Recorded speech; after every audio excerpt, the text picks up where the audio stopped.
So our 2022 Keynote speaker is Princeton Parker. Princeton is a dynamic speaker, musician, and network synergy marketer. Parker uses his gift of speaking to help his audiences see, believe, and pursue the best in themselves. Following his passion, Parker became a licensed minister at 7 years old and has since given sermons, keynotes, and workshops at various conferences around the world. Parker began his career at Walt Disney Company after attending the Disney Dreamers Academy. At Disney, Parker serves as a theme park manager, Disney spokesperson, inclusion strategist, and the Disney Dreamer Academy brand ambassador. He now works as the associate manager of content, programming, and synergy in Disney's internal advertising agency called Yellow Shoes. Having engaged with Princeton Parker throughout the past few months, his passion, kindness, and inspiring energy was very apparent. After every conversation with Princeton, I felt motivated and excited to take on life. So with great pleasure, I'm excited to present our 2022 keynote speaker, Princeton Parker.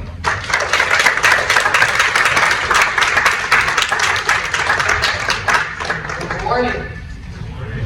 All right, let's run that back like it's 10:30. I said good morning. Good morning. Listen, I'm so excited to be here today. Are you as excited as I am to be here? Yeah. Clearly you're not. I'll try this out. I said, are you as excited as I am to be here today? Yeah. That's what I'm talking about. Listen, first of all, I'm going to start here. My name is Princeton Parker. Everybody say, hey, Princeton. Hey. Y'all are so kind. Hey, y'all. Let me start here. Black Wharton, y'all look good. Look at the person next to you and tell them he was talking about me. Clearly, obviously, that's what it is. Compliment for me. Thank you very much. Y'all look good. I am absolutely honored and esteemed. I have been wigging out since they invited me. Here's what happened. I was asleep.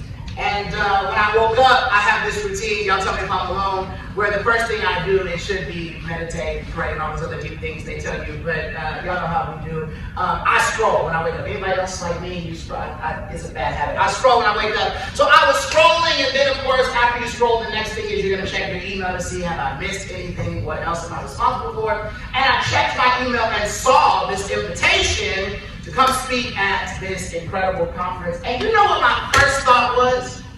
They gotta stop sending me spam emails. So let me tell you this, people gotta stop trying to steal my money by inviting me to things. I did not believe this to be a real thing. And then I sat on a call with Sarah, Patrick, and Jess. First of all, I looked y'all up to be like, people probably making up conferences. And I was like, no, they legit for real, for real.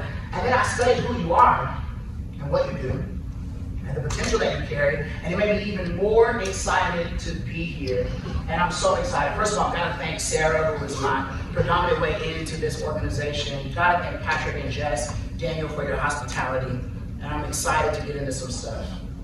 If you're ready to hear something that's going to set you on a path to greatness, let me hear you say, I'm ready. I'm ready. All right, let's set the tone. A few things about hanging with me. Number one, you will hear from people today who are so much more qualified to talk to you about the technical aspect of business. You will hear from people today who will tell you more about the what and the steps to get where you're going and all of that. That's fantastic. They'll speak to your head. They'll speak to things that you can apply to your career. That's awesome. I want to do something a tad bit different as the first voice you're going to hear today. I want to speak to your mind, but through your mind to get into your heart. Before you get into the technical stuff, I have to have a heart-to-heart with you, so there are some things that you'll hear so that you can finish strong. That's the important part, is that for me, as the first speaker of the day, I have to say something that will get you and prepare you for the end. Not just the end of today, but some of you are starting, or all of you, are starting the beginning of your academic career, the beginning of your academic school year, or the beginning of your professional career. So I'm going to speak to your heart because I want to say some things to help you finish strong. Repeat after me, say, I will finish strong. Finish strong. Say it again, say, I will finish strong. This third time is for your anxiety. It's like, dude, I barely started strong, okay? I'm trying to get through Monday, let alone my entire academic and professional career. Say it again, say, I will finish strong. Finish strong. Bet. First rule about me is I come to speak to your heart. Second rule about me is I love somebody that engages because I didn't come to talk to you. I came to have a conversation with you. Thirdly, we don't remember what we hear, we remember what we write down. So take out something to take notes with. And let's have some fun. All right, you got what you're going to take notes with. Just say I'm ready, so I know when I have the room. All right. Waiting on some more people. We're going on today. Appreciate it. I got I'm ready. Fantastic. When you got it, say I'm ready. I'm with you. Get it set up. Shout out to my freshmen in the room. Shout out to my sophomores in the room. Shout out to my juniors in the room. Shout out to my seniors in the room. Congrats. All right, we got a few more people. When you're ready, say I'm ready. All right, that's almost the whole room. Fantastic. So like I said, I love an audience that interacts with me. So here's one of the fun parts. Whenever you hear anything that comes remotely close to your experience or something that you needed to hear today, I want you, with all the confidence you have, to point directly at me and say, that's for me. Let's just all practice. Everybody just point to me, like stern point. Y'all so nervous already. There it is. Yeah. Point to me and say, that's for me. Okay, so you can do that at any point during this presentation, and it's totally not real, okay? Just be like, that's for me. So, I said to them when they asked me, I was like, okay, what's the thing? What are we talking about? Like, I want to be in line with what we're talking about. And they said, young, black, and corporate. Everybody say young, black, and corporate. Okay. So when I heard that, I was like, what am I supposed to do with that? Like, where's the keynote value there? And I sat with it and I was like, oh man, what do I talk about, especially at Black Wharton? So then I did what we all do, right? I started researching a whole bunch of senseless data. And I was like, I'm gonna start out this talk with like 17 facts about, I don't know, but don't keynotes always start with data?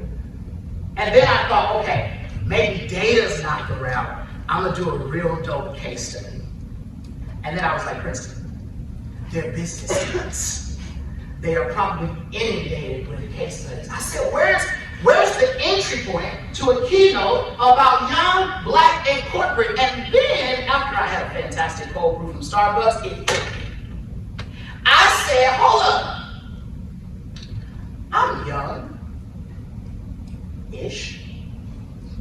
28 starts to hit a little different. I said, I'm showing up black.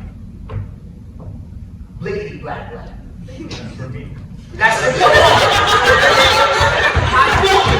All I need is the first one. Alright? I'm blickety black.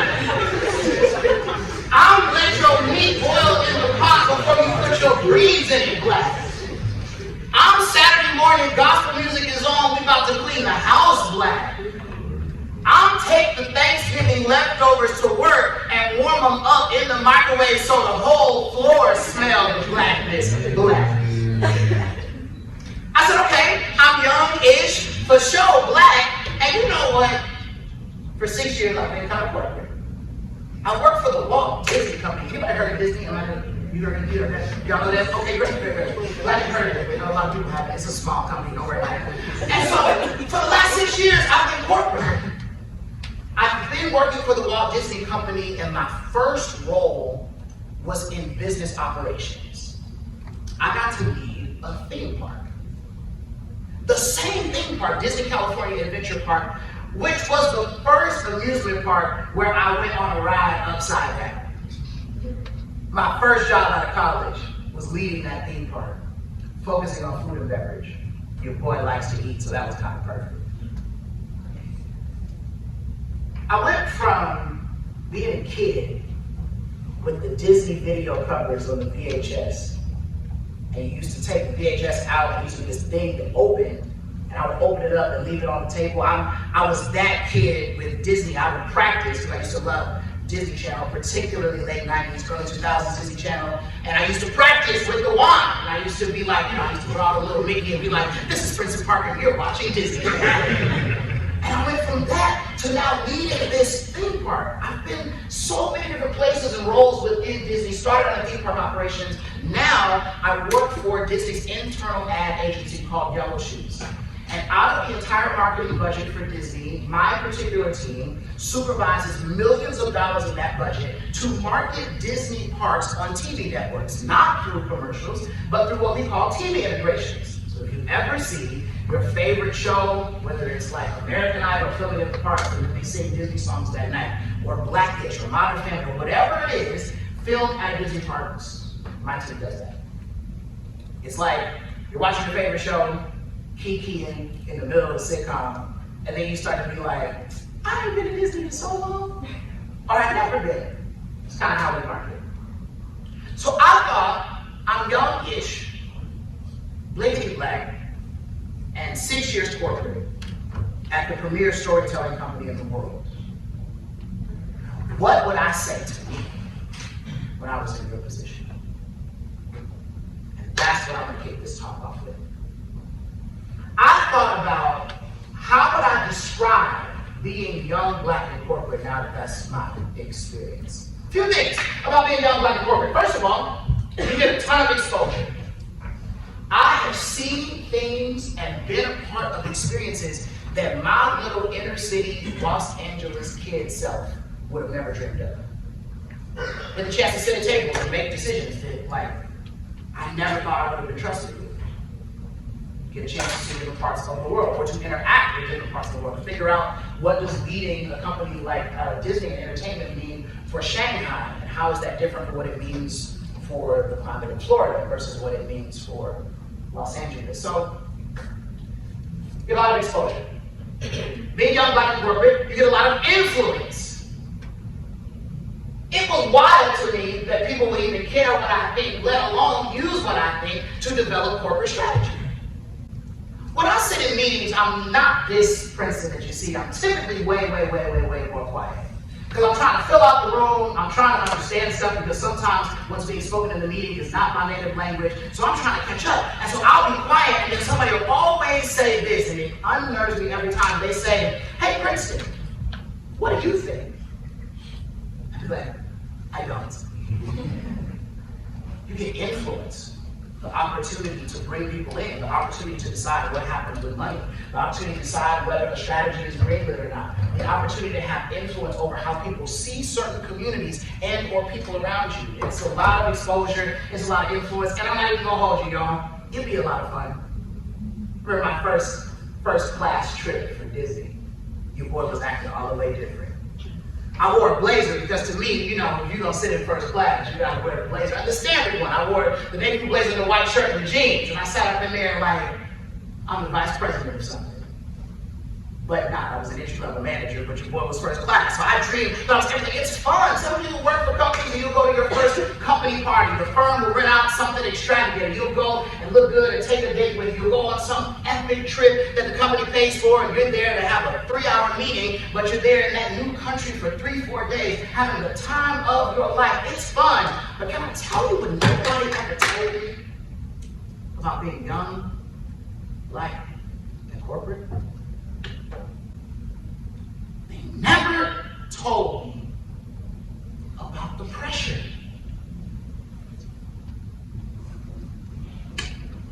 They were so busy trying to teach me about interviews and what to wear, what not to wear, how to make yourself stand out. Shut up. They were so busy trying to get me in that nobody ever had a conversation with me about how to manage the pressure once I was in. Deadline pressure, money pressure, being one of 10 leaders of color in the room, one of 5 leaders of color in the room, the only leader of color in the room. They didn't talk about how to deal with that pressure. So for the next few minutes I have before, I want to talk to you about how to deal with pressure. I have a strong feeling that you don't have to be corporate to know that pressure. I have a strong feeling that when they told me I was coming to Wharton, where you're told the moment you get in here that you're the best of the best, that moment you got your acceptance letter, you had 2 seconds to celebrate before the pressure kicked in. If you've ever felt that before, hand time. High, hands high. Solid, hands down. You know that pressure.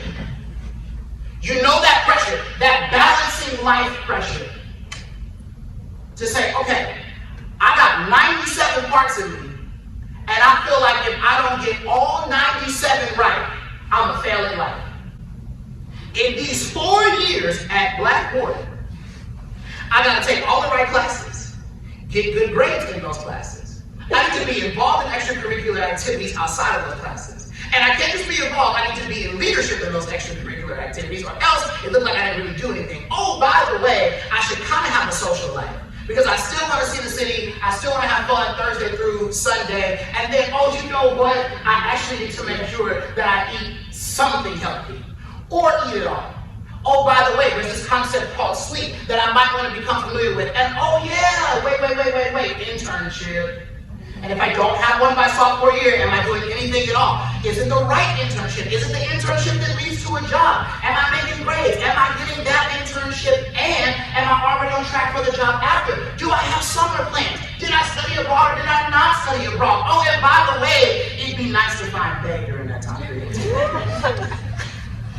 Pressure.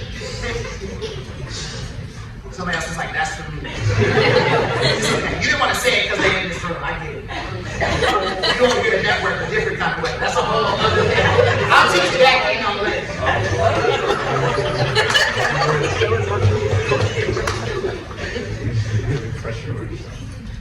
I didn't meet pressure when I got to college. I met pressure when I was a kid.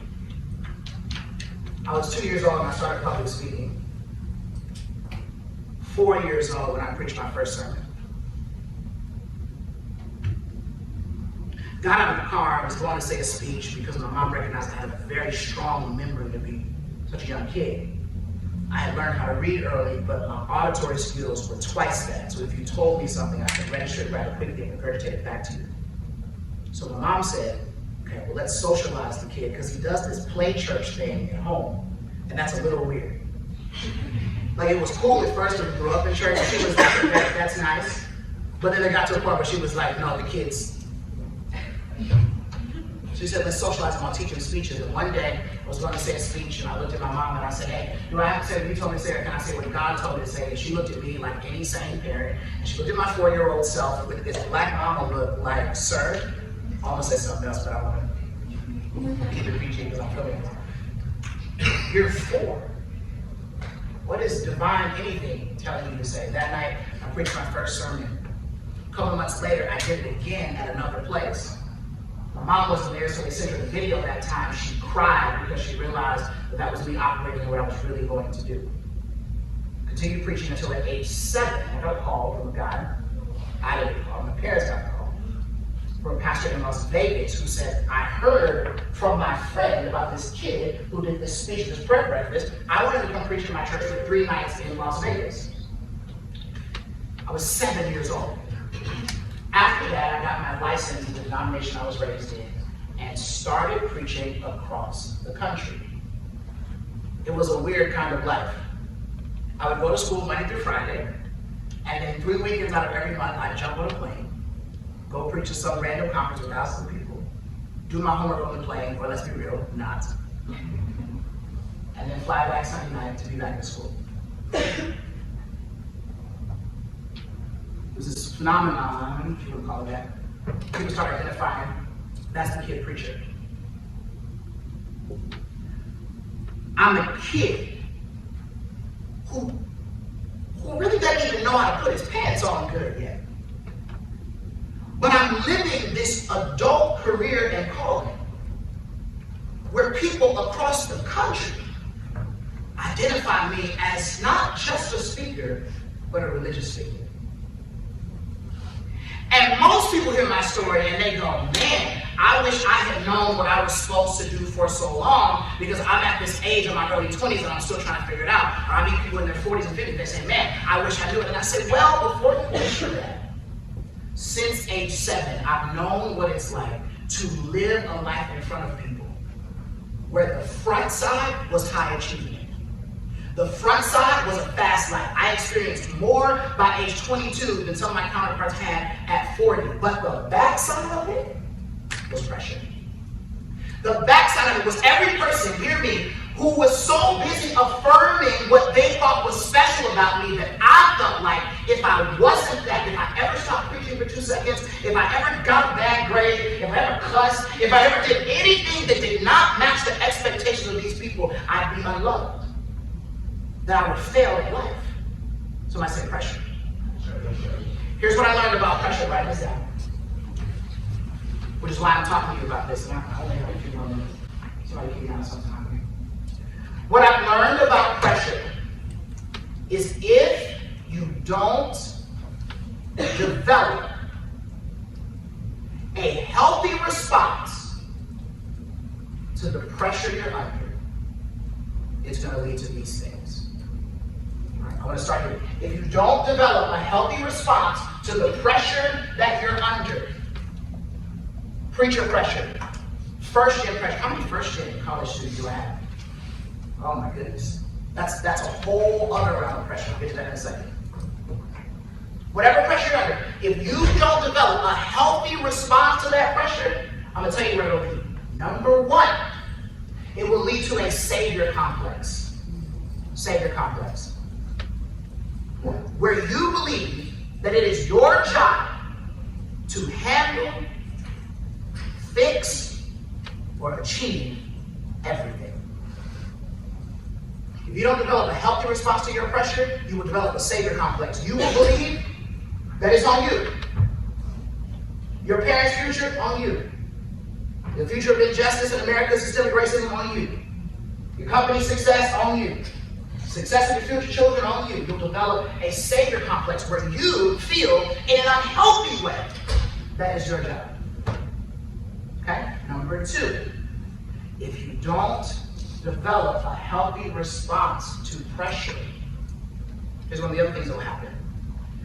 You will become unhealthily dependent on some coping mechanism to survive. If you don't have a healthy response to pressure, second thing, you will develop an unhealthy dependence on a coping mechanism to survive. Can I be real because it's college? Some of us who are high achievers are the first candidates for drug addiction. First candidates to have unhealthy relationships with sex. First candidates to have unhealthy relationship with money. Because it starts as a form of relief. But when you realize that that relief is temporary, now you have to keep engaging it. Because the pressure is going to be there. So then, as long as the pressure is there, your coping mechanism has to stay there. So that's number two. You develop an unhealthy relationship with your coping mechanism. 3, if you don't develop a healthy response to pressure, number 3, you're going to experience burnout. Burnout. And then everybody will be telling you, you're at the beginning. You'll graduate and be like, they'll be like, your life is just starting. You'll be like, child, after these 4 years, my life put me in a convalescent home and I'm 21. Burnout. You'll find yourself, let me share this. A part of burnout is not just physical exhaustion, it is also, hear me clearly, your affections will change about the things you once loved. That's a major part of burnout. The stuff that used to be hella hyped to do, can I say that? Wharton, is that okay? The stuff that used to be hella hyped to do before, burnout will make you not feel that way anymore. Okay? 2 more and I'm pushing on.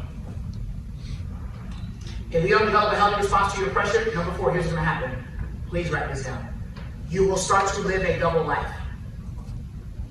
You'll start to live a double life. Or you'll start to live this, what I call a disintegrated life. Where you are one person over here, and you a whole other type of person over there. Disintegrated life. There's a certain amount of compartmentalizing your life that's helpful. It gets to a point where when you are two completely different people, that's not a stress you can live under for the rest of your life. Can I take it a step deeper? How many of us lived with parents that were like that? Their jobs and whatever they did outside got the best of them. And people were celebrating them in the world. And they came home and we were like, who are you? They probably learned how to live disintegrated because of the pressure. Last one, if you don't develop a healthy relationship with pressure or a healthy response to it, the last thing is you will end up walking away completely from something you were called to do. You'll walk away completely. And watch this. You will walk away from fulfillment just seeking rest. That's how some of the greats are making. So, let me teach you how to deal with 3 types of pressure. I'm done. I'll be here all day if you want to chill. We're going to have time for a question and answer, but let me share this with you. We'll kick it for the rest of the day. 3 types of pressure I want to address. Write this down. The first is societal pressure. Societal pressure. The second type of pressure I want to address is communal pressure. Pressure from the community. And then the third type of pressure I want to address is my favorite, personal pressure. Y'all tracking with me? Cool. What's the first type of pressure? Societal. Good. What's the second type? Bet. What's the third type? Bet. Let's do the first one. Societal pressure. It is pressure that comes from, I'm going to frame it this way. It's pressure that comes from outside of your experience. I'm going to leave it broad like that. I have another definition, but for this context, it's a little better. It's pressure that comes from outside your experience. Instagram pressure.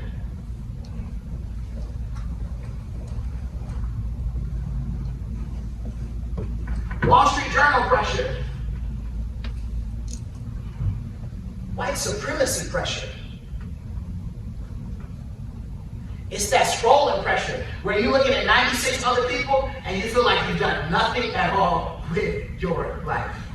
Anybody ever been there? She said, that's for real. I used to live in that space. And I used to live because of the pressure, societal pressure, plus comparison is what would often lead to anxiety or depression. Anxiety comes from looking at the future and being obsessed over what may or may not happen. Depression comes from looking back and saying, I hate that this is how my life started. I hate that I didn't get the shot that they got, which is why they're there. Societal pressure. One of the ways to deal with societal pressure, I want you to write this down. You have to create your own definition of success. Some of you, when I was talking to you before, you heard me ask this question. I said, what do you want to get out of today? What I was pushing you to do is to create your own definition of success so that you can't look at what did or did not happen and let that influence whether or not today was positive.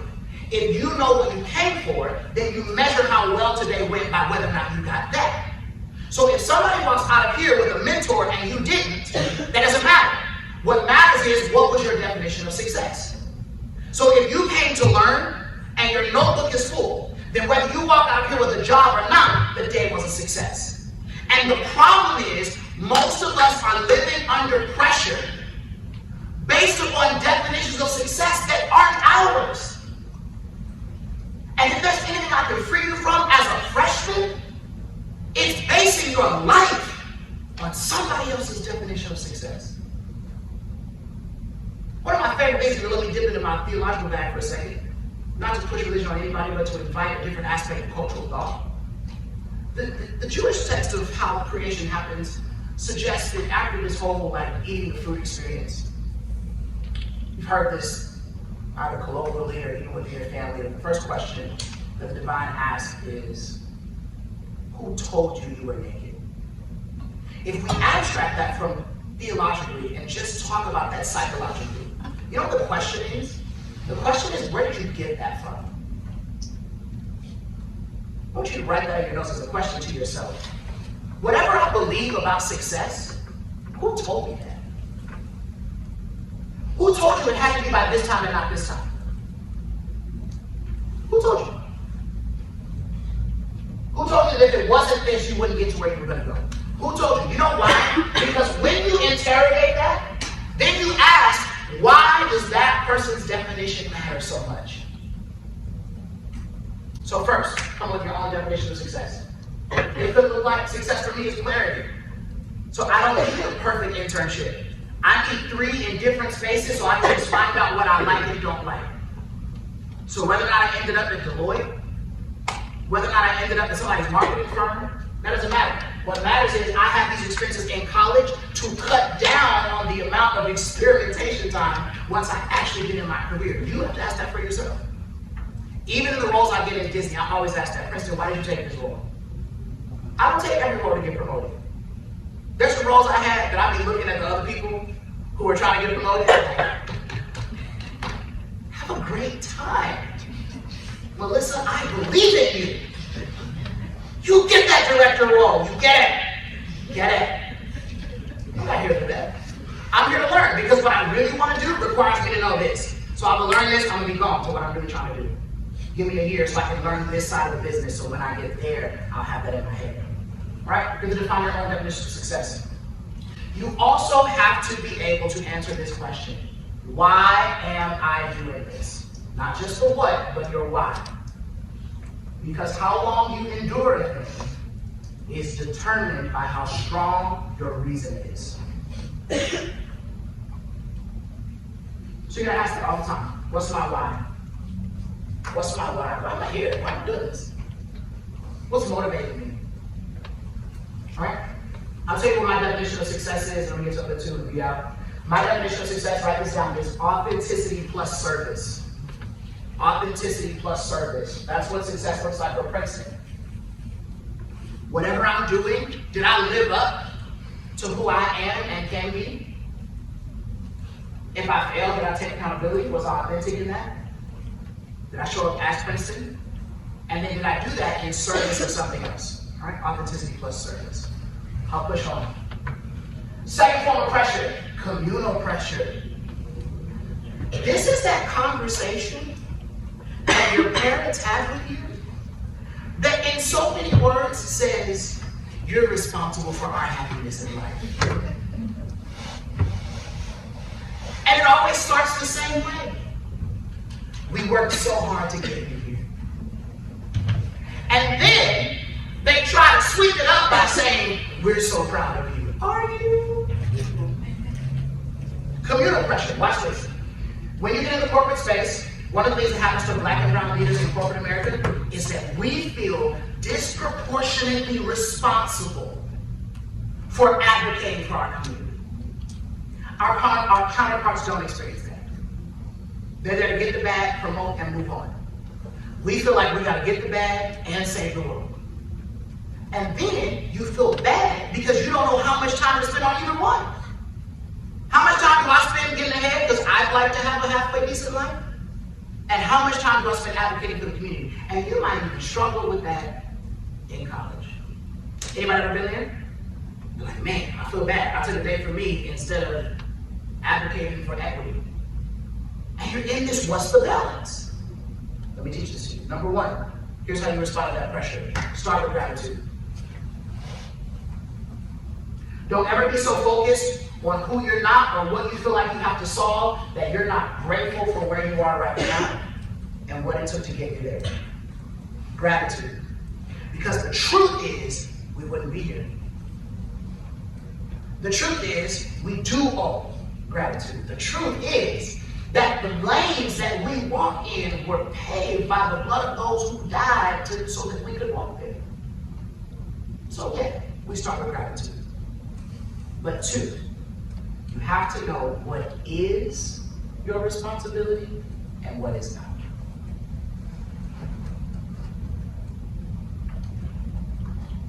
It is not your responsibility to fix the system. You can't. It's not your responsibility to fulfill the dreams of your entire community, the entire family you come from, territory, what have you, because you can't. You know what you can do? Write these three things down. The first is you can give access access. The number one thing people don't have, which is why you're at this conference right now, is access. We're the last ones to know when the job opens. We're the last ones to know what the track is to get where. We're the last ones to know where money is. So if you can discover and gain access for yourself and then share that access with other people from your community, you're giving in a healthy way. Access. One of the first things I do when I hear something, I'm like, who are the 8 people I should probably forward this to? Access. The second, here's what is your job. Opportunity. Did you hold the door open for someone? Did you give them an opportunity to develop? Did you see them and give them a chance? You're gonna sit at tables today, you're the one trying to get hired. 6 years, you'll be the one hiring people. And you will have the opportunity to decide whether or not you can envision someone in that role and give them an opportunity. Opportunity and development. Even if you don't give them a role, did you train them so they can be ready for the role? Okay? The last one is agency. Agency. Agency. Which is, did you help people sit in the driver's seat of their life? Some of y'all are going to sit on boards that get to decide what nonprofits give money. It's one thing to hand the organization a check. It's another thing to bring them to the table so they get to decide how they want to use that money. What you do for you, for your company, is hand a check and take a picture at the gateway and post it on your website and say, look at our corporate giving. But what you do for equity is to bring that person, that organization, that community to the table and say, what does this mean for you? Did you drive this strategy? Did we bring someone from that community to lead the project on the board? This is how to navigate this right now. Don't go into people, and we can even mess this up in our own community. Don't go into an experience that's not yours and try to lead it. Agency. If you touch those 3 things, that is your job. Everything outside of that, somebody say, not my job. Okay. Let's bring it home. Other responses pressure added to your notes is to live communally. Live communally. The greatest form of pressure is trying to do life isolated because you think it's just about you. I asked this front table, I said, how often do y'all see each other? They said, all the time. Living community. Pressure's different when you live like that. I talked to the back table, they're freshmen. And I said, what's your favorite part so far? They said, all the black people, living community. My first stop in every row, I say, okay, where the black people at? And sometimes there are allies who believe in the same thing you believe in, whatever that is, live communally. I can dig into that later when we're hanging out. Last form of pressure we end here. Personal pressure is that voice inside that says, why am I here? Why did they pick me? Wish I was faster, wish I was smarter. And the way you answer that pressure is to understand that your lived experience gives you a lens and a passion and a way of performing that's invaluable. I can't take your experience. I can't take your experience. I can't take your experience. First gen, I can't take your experience. First woman, I can't take your experience. Black women cannot take your experience. Black men cannot take your experience. When you lean into that, and what sucks is corporate America will teach you that the way to get in is to lead you and assimilate to the brand or assimilate to the territory of what you're going towards. Can I tell you the real bag? The real bag is to own and market your own experience. Let me tell you how I know. I used to hate when people would talk about me being a preacher. Because when I started with Disney, I didn't tell anyone. Because I hated it. I didn't want them to make assumptions about Christians. I didn't want them to think that I was going to come in trying to convert everybody, do your thing. You know, that's not what we're here for. I didn't want them to think I was weird. I didn't want them to think I wasn't really here for work. Because you know what people found out? You know what they said? Do you want to be a pastor or do you want to be like with Disney? I'm like, so then both. Pray for us.